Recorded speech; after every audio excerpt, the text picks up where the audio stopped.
Welcome into Chicago Bears Now. I am your host, Harrison Graham. On today's show, we got a lot of news and some rumors items to get to, a lot of injury updates, so let's kind of go ahead and jump on in here. Jack Sanborn has been placed on injured reserve with an ankle injury, which of course ends his rookie season because short-term IR means you miss at least 4 games, and there's only 3 games left. Just for note, to kind of understand how severe the injury is, Matt Eberflus said if this was earlier in the season, it would be a short-term IR situation. He would be able to come back. So probably not a situation where he's going to need a major surgery or something like that. So that, of course, is good news. But it is a bummer that we won't get to see him these final 3 games. I think he's been one of the pleasant surprises and better stories of this team this year. 64 tackles, most of that damage done after the Roquan Smith trade. I thought he really stepped up. Couple sacks, 5 tackles for loss, 3 quarterback hits. I'm really pleased with how he's been able to play, and like I said, he's been a pleasant surprise. I mean, kudos to Ryan Poles, who,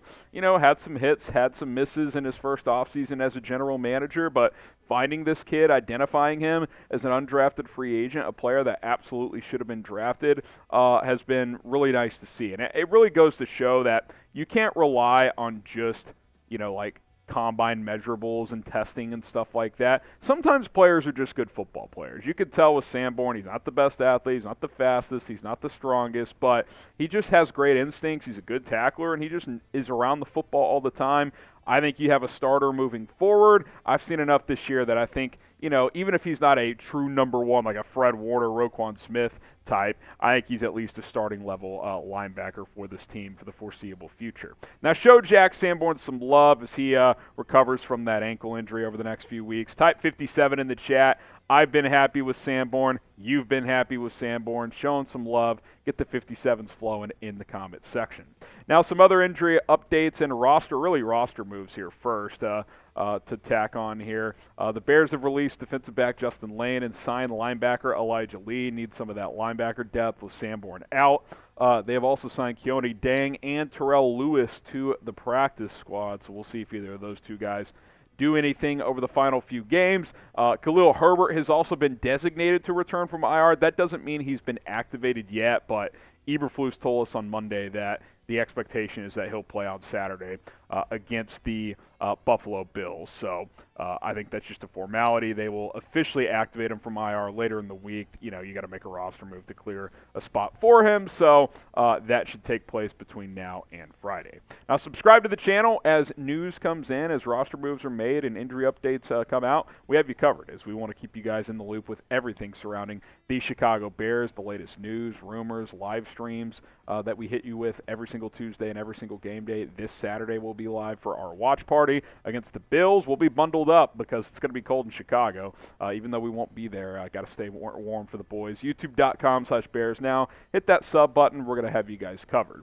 Now, we have found out a little bit more recently, but there's kind of this Cody Whitehair injury rumor that's out there, as David Kaplan, the Cap Man, has reported that Whitehair suffered what, quote, could be a fairly significant, close quote, knee injury.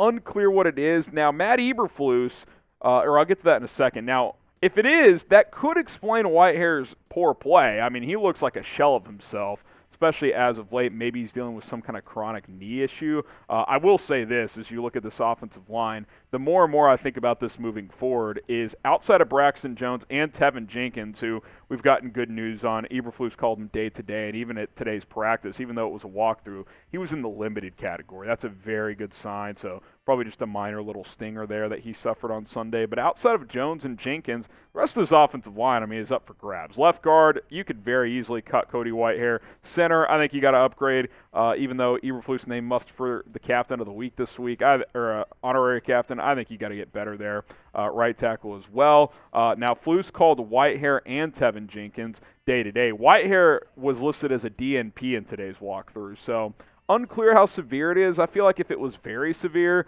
Eberflus would have made some kind of comment today to indicate that. He called him and Jenkins day-to-day, so hard to say for sure. What I do know is Cody Whitehair has not played very well, especially as of late. So that's going to be a decision you got to make this offseason, because if he's not a surefire starter, he's not worth keeping. I would take on the $7-8 million in dead cap and just cut him this offseason.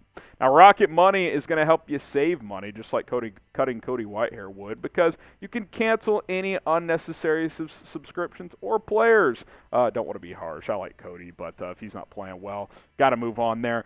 Rocket Money, though, keeps track of your finances, going to help you stay on top of your upcoming bills. And what's really cool about Rocket Money is, I don't know about you guys, but it's a pain in the you-know-what to try and get rid of a subscription. Like, you have to try and call customer service, get someone on the phone, you get stuck on hold, and you never end up canceling because you just end up hanging up. Well, you click the cancel button next to any subscriptions you don't want anymore, because they'll all be shown on one screen with Rocket Money.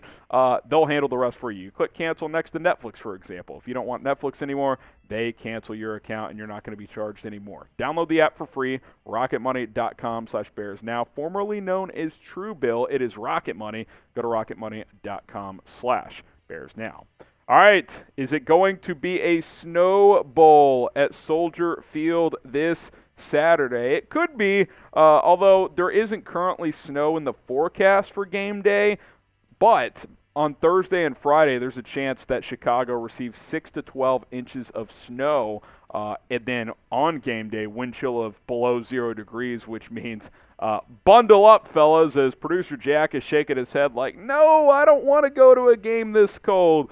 We'll be live for a watch party, of course. But, yeah, that is very, very, very, very, very, very, very, very cold. Like, that's pretty brutal. And, yeah, they'll shovel some snow out of there and whatnot if there is snow on the field. But if it's 0, negative degree wind chill, it's going to be hard to get all that stuff off the playing surface. So it's going to be tough out there, tough conditions. Justin Fields put it great today. He said, look, if it's 10 degrees, 20 degrees, yeah, it's cold, but it's not too bad. But it's the wind. That's what makes it cold. And they don't call it the Windy City for no reason. So bundle up, Justin Fields. Get those hand warmers out, because it is going to be brutal out there this Saturday when the Buffalo Bills come to town. Now, be honest with me. If, say, I walked to you, was like, hey, 2 tickets to the Bills game, 30-yard line, second level, like solid tickets, they're yours for free.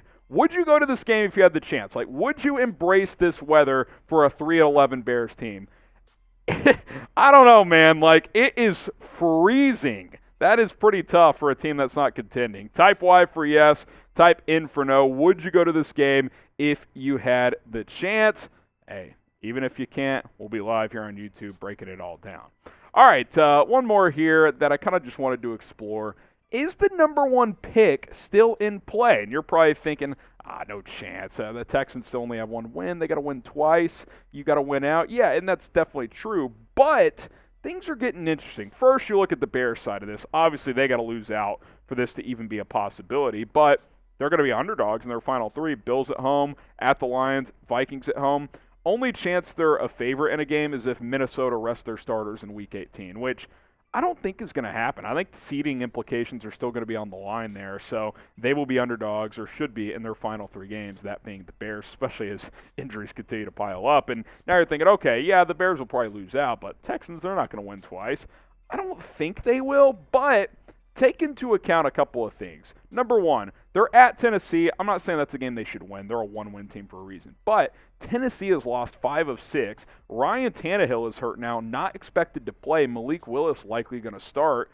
And the Titans have been reeling. They have not been playing well as of late at all. Jags at home, probably a game they'll lose. Jags are starting to cook. But then the Colts at home. The Colts are a mess. That's a winnable game as well. So my point is, Titans and Colts are actually winnable for the Texans. Texans almost beat Dallas and Kansas City the last 2 weeks. It took a 98-yard drive for Dallas to beat Houston in the final minutes 2 weeks ago. It took overtime for the Chiefs to beat the Texans this past week. I'm not saying the Texans are going to go in and win 2 games here, but weirder things have happened is what I'm saying.